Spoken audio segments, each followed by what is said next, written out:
Kak, kenapa kita kena baca Iqra setiap hari Isnin? Oh, sebab prinsip-prinsip yang kita baca tu merupakan nilai yang menjadi pegangan kita sebagai rakyat negara ini. Tapi Kak, saya tak faham lah masuk prinsip-prinsip tu. Oh, tak apa. Mari kakak jelaskan. Macam ni, yang pertama ialah prinsip kepercayaan kepada Tuhan. Prinsip ni memerlukan rakyat Malaysia untuk memegang ketat pada agama sendiri, sebab ajaran-ajaran yang kita dapat daripada agama bantu kita menjadi seorang yang budi pekerti. Oh, faham. Yang kedua, adik ingat tak? Kesetiaan kepada apa Adik tak ingat. Kesetiaan kepada raja dan negara. Prinsip ni menekankan bahawa Yang di-Pertuan Agong merupakan lambang perpaduan negara. Sebagai rakyat Malaysia, kita mestilah mencurahkan kesetiaan kepada baginda dan baginda menyediakan perlindungan kepada kita semua. Itulah sebab kita perlu berdiri tegak semasa lagu negaraku dimainkan.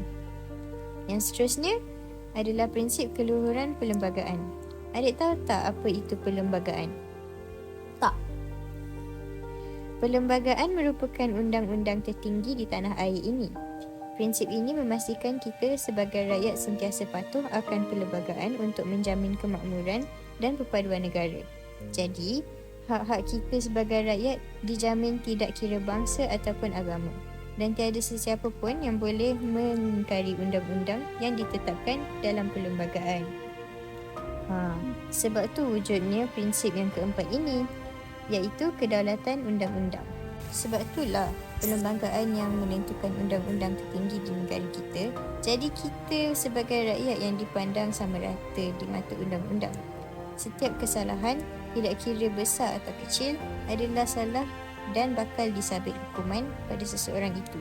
Contohnya, kawan kakak yang baru menegur seorang penumpang LRT sebab nak makan roti dalam LRT. Tahu tak kenapa kita tak boleh makan ataupun minum dalam pengangkutan awam? Alah, kalau tak boleh makan dalam LRT macam mana? Bila je awak tak lapar, adik? Adik ingat tak prinsip yang terakhir ni? Ingat. Kesopanan dan kesusilaan. Wah, pandainya adik. Tahu tak maksud dia? Tahu? Adik ingat yang cikgu pernah ajar kita perlu menghormati kawan-kawan kita. Wah, kalau macam tu, lepas ni adik pula boleh ajar kakak. Betul kata adik.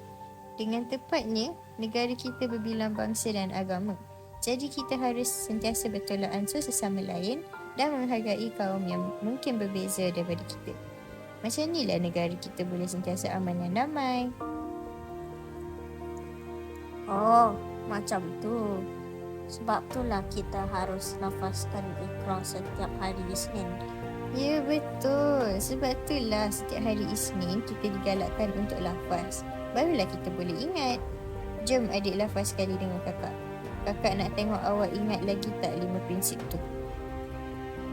Kepercayaan kepada Tuhan, kesetiaan kepada raja dan negara, keluhuran perlembagaan, kedaulatan undang-undang, kesopanan dan kesusilaan. Bagus adik. Boleh ingat tak 5 prinsip ni? Boleh? Terima kasih Kak. Sama-sama.